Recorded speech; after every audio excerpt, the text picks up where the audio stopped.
Ramasubramanian sir, பிரதமர் நரேந்திர மோடி இது போன்ற விவசாயிகளுடைய மாநாட்டில் கலந்து கொண்டு பேசுவது அப்படிங்கிறது ஒரு மிகப்பெரிய மாற்றம், வரவேற்கக்கூடியது ஒன்று அப்படின்னு சொல்றாரு இல்லையா? முதல்ல எல்லோருக்கும் என்னுடைய வணக்கம். இந்த டாபிக்ங்கிறது இது ரொம்ப இம்பார்ட்டண்டான டாபிக். அதாவது இயற்கை விவசாயம், வேளாண்மை இயற்கை சார்ந்ததாக இருக்க வேண்டும் அப்படிங்கிற பேசுறதுங்கிறது ரொம்ப சிறப்பான ஒன்று. முன்னாடி பேசிய விவசாய நண்பர் சொன்னது போல் 1965 அந்த சமயத்திலாம் கூட திரு பாண்டியன் அவர்கள் இருந்தார்னா அவருக்கு தெரியும். எங்களுடைய நிலங்கள்லாம் அங்கே இருக்கு, அந்த தஞ்சாவூர் சைடில். அங்கெல்லாம் 65 வரைக்கும் இயற்கை வேளாண்மை தான் நடந்தது. ஆனால் அது பெரிய அளவிற்கு சக்சஸ்ஃபுல்லாக இருந்ததுன்னா கெடுதல் இல்லாத உணவு சாப்பிட்டோங்கிறது அதில் ஒன்றும் சந்தேகமே கிடையாது. அப்போ எவ்வளோ நாள் வாழ்ந்தார்கள் அப்படின்னு பார்த்தீங்கன்னா, லைஃப் எக்ஸ்பெக்டன்சி அப்படின்னு பார்த்தீங்கன்னா அது குறைவாகத்தான் இருந்தது. அது இன்னும் ஒரு 30-40 தான். இன்னைக்கு கிட்டத்தட்ட 70 வயசு வரைக்கும் நாம் இருக்கின்றோம். நாம் நவீன வேளாண்மை அடாப்ட் பண்ணின பிறகு நமக்கு சில அந்த வாழ்க்கை வாழ்கின்ற வழிமுறைகள் அதெல்லாம் கொஞ்சம் இம்ப்ரூவ் ஆயிருக்குங்கிறது நம்ம மறக்கவே முடியாது. ஆனா நம்ம பிரதமர் இன்னைக்கு அதை பேசியிருக்கின்றார் என்றால் இது இன்னைக்கு தேவையான ஒன்று டாபிக்காக இருக்கின்றது. அதுவும் அவரை இன்வைட் பண்ணின அந்த விவசாயிகள் சங்கம் இதை ஃபோக்கஸ் பண்ணி அவரை வரவழைத்திருக்கின்றார்கள் என்று பார்க்கும் பொழுது டெஃபினட்டா அவர் பேசினது ரொம்ப எனக்கு மனசுக்கு சந்தோஷமா தான் இருந்தது. ஏன்னா அவர் எந்த அளவுக்கு முக்கியத்துவம் இந்த இயற்கை வேளாண்மைக்கு கொடுக்குறாரு. ஆனால் இது மாற்ற முடியுமா அப்படின்னு பார்த்தீங்கன்னா பேசுறதுக்கு நல்லா இருக்கும். பக்கத்தாப்புல இருக்கிற ஸ்ரீலங்கா, அதுல ஒரு 2 வருஷத்துக்கு முன்னாடி மிகப்பெரிய அளவுக்கு பிரச்சனைகள் உருவான ஒரு மிகப்பெரிய எதிர்ப்பு, மக்கள் எதிர்ப்புங்கிறது வந்தது. அதனால ஆட்சியை கவிழ்ந்து போச்சு. அதுக்கு ஒரு முக்கியமான காரணம் என்னன்னு பாத்தீங்கன்னா, they started giving importance for this இயற்கை வேளாண்மை. அதனால அந்த ப்ரொடக்டிவிட்டி, ப்ரொடக்ஷன், அக்ரிகல்ச்சர் ப்ரொடக்ஷன் அப்படிங்கிறது ரொம்ப குறைஞ்சு போச்சு. அதனால விவசாய பொருட்கள்லாம் இல்லாமல் அவங்களுக்கெல்லாம் திண்டாட்டம்னு வரும் பொழுது அது மிகப்பெரிய அளவு கொந்தளிப்பை மக்களிடம் ஏற்படுத்தி. இது ஒரு முக்கியமான காரணம். ஸ்ரீலங்கால நாம ஏதோ அங்க நடந்து இங்க நடந்து நாம பேசுறதெல்லாம் சரியா வருமானு எனக்கு தெரியல. ரெண்டாவதாக பார்த்தீர்கள் என்றால், இன்னைக்கு இது அரசியலா அல்லது விவசாயம் சார்ந்த ஒரு பேச்சா அப்படின்னு பாத்தீங்கன்னா, டெஃபினட்டா பிரைம் மினிஸ்டர் வராருன்னா அரசியல் இல்லாம இருக்க முடியாது. ஆனாலும் கூட அவர் இன்னைக்கு பேசிய பேச்சுல முக்கிய சாராம்சம்னு பார்த்தீங்கன்னா இயற்கை வேளாண் தான் பேசினாருங்கிறது என்னால் புரிந்து கொள்ள முடிகிறது. ஆனால் சில ரிக்வஸ்ட் எல்லாம் வச்சிருந்தாங்க. குறிப்பாக நம்முடைய நீங்களே குறிப்பிட்டீங்க ஆரம்பத்துல, நம்முடைய சீஃப் மினிஸ்டர் இந்த ஈரப்பதம், நெல்லுக்கு ஈரப்பதம் என்பது 22% வரைக்கும் இருக்கிற மாதிரி அலோவ் பண்ணுங்க அப்படின்னு ஒரு விண்ணப்பத்தை வச்சார். அதற்கு ஒன்றும் ஆன்சரே கிடையாது. பிரைம் மினிஸ்டர் கேட்டிருக்காரு, அதற்கு ஆன்சர் இல்லை. அது வேணுமா வேண்டாமா?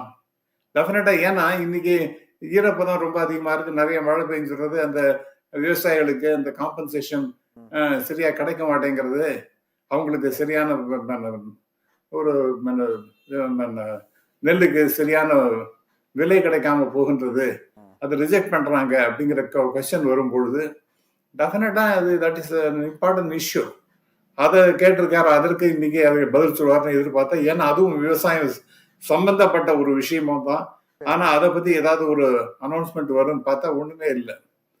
மூன்றாவதாக நீங்க பாத்தீங்கன்னா, இந்த GM அப்படிங்கிறது ஜெனட்டிக்கலி மாடிஃபைடு ஃபுட், அது உலக அளவிலே அக்செப்ட் பண்ண கொஞ்சம் கொஞ்சமா அக்செப்ட் பண்ணிட்டே இருக்கு. குறிப்பாக இன்னைக்கு அதெல்லாம் வேண்டாம் நாம பேசிட்டு இருக்கலாம். பட் அந்த ப்ராக்டிக்கலி நீங்க பாத்தீங்கன்னா, நான் முன்னாடி சொன்ன 1965 அந்த சமயத்துல பீகார்லாம் பயங்கரமான வறட்சி, சாப்பாட்டுக்கு வழி கிடையாது. அந்த மாதிரி ஏன்னா அந்த அளவுக்கு விவசாயம் பாழ்த்து போயிருந்த நிலைமை. அப்பதான் அந்த கிரீன் ரெவல்யூஷன் என்கின்றதுக்கு முக்கியத்துவம் இந்திரா காந்தி அம்மையார் கொடுத்தாங்க. அது பெரிய சக்சஸ் ஆச்சு. இன்னைக்கு அமெரிக்காவுக்கு கையேந்தி நின்ற நிலைமை மாறி நாம் இன்னைக்கு நாமளே செல்ஃப் சஸ்டெயின்ஸா இருக்கிறது, நாமளே எக்ஸ்போர்ட் பண்ற அளவுக்கு அக்ரிகல்ச்சர் ப்ராடக்ட்ஸை எக்ஸ்போர்ட் பண்ற அளவுக்கு வந்திருக்கின்றோம் என்றால் அதற்கு காரணம் அந்த நவீன தொழில்நுட்பத்தை எல்லாம் பயன்படுத்தி விவசாயத்தை மேம்படுத்தினது தான். அதனால நீங்க வந்து ஒரு உட்டோப்பியன் வேர்ல்டுல உட்காந்து நீங்க விவசாயம் நடக்கணும், அது இயற்கை விவசாயமே நடக்கணும் அப்படின்னு பேசினால் அது வந்து முடியாது. அவர் பேசும்போது இயற்கை விவசாயத்துக்கு மத்திய அரசு அதிக ஊக்கம் கொடுத்து வருகிறது அப்படின்னு சொல்றாரு. அது நடைமுறையில் அது பண்ணிட்டு இருக்காங்களா? அது இருக்கா? இது வந்து ஜுஜுபி சார், அதெல்லாம் போருமா போறாது. அந்த ஈவன் அதிகமா நீங்க செலவு பண்ணா கூட அது வந்து நெல்லுக்கீரை தண்ணீர் வாய்க்கால் ஓடி ஓடி புல்லுக்கு மாமங்கே புசிமாம்னு அது வந்து சரியா வராது. ஏன்னா இன்னைக்கு ஃபெர்டிலைசர் யூசேஜ் ரொம்ப அதிகமாக இருக்கின்றது, பெஸ்டிசைட் யூசேஜ் அதிகமாக இருக்கின்றது. அதெல்லாம் நீங்க கம்ப்ளீட்டா நிறுத்திட்டு பழைய காலம் மாதிரி சாணி தான் வந்து ஃபெர்டிலைசரா யூஸ் பண்ணணும் அப்படிங்கிற மாதிரிலாம் பேச தட் இஸ் அப்சல்யூட்லி இம்பாசிபிள். அதெல்லாம் பிராக்டிக்கலா இன்னைக்கு நடக்கிற சமாச்சாரமே கிடையாது. அடுத்ததான் நீங்க பாத்தீங்கன்னா ஜிஎம் ஃபுட்னு எடுத்துட்டீங்கன்னா, நான் ஒரு பல முறை போயிருந்தாலும் கூட இப்ப 2 வருஷத்துக்கு முன்னாடி சைனால நான் எக்ஸ்டென்சிவா டிராவல் பண்ணேன்.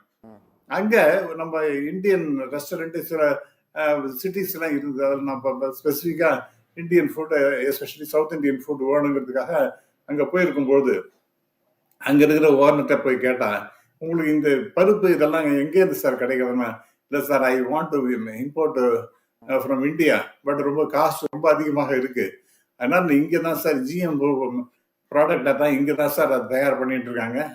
அதுவும் குறிப்பாக ஹாங்காங், எனக்கு Hong Kong is also part of China, அங்கே தான் நிறைய வருகின்றது, அப்படிதான் தயார் பண்ணி இங்கே வருகின்றதுன்றது. ஸோ இதெல்லாம் நீங்க பார்க்கும் பொழுது எங்க நீங்க விவசாயம் இயற்கை விவசாயத்தையே நம்ம பண்ணணும் அப்படின்னு சொன்னால் ஸ்ரீலங்கா மாதிரி பிரச்சனை வரலாம். ரெண்டாவது ஃபுட் ஸ்கார்சிட்டி மிகப்பெரிய அளவிற்கு வருவதற்கு வாய்ப்பு இருக்கின்றது.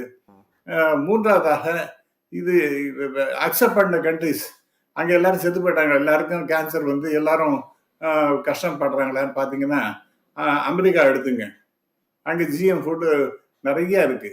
அதே போல் நான் சைனாவை பற்றி பேசினேன். அடுத்து அங்கே பிரேசில், அர்ஜென்டினா, இங்கெல்லாம் நீங்க போனீங்கன்னா நிறைய ஏராளமாக ஜிஎம் ஃபுட் எல்லாம் இருக்கு. நீங்க அதெல்லாம் வேண்டாம் வேண்டாம் அப்படின்னு ஒதுக்கி தந்தீங்கன்னா, mark my words my dear friend, in 10 years time we are going to be using this GM food products significantly. இதெல்லாம் இயற்கை விவசாயம் ஒரு பக்கம்.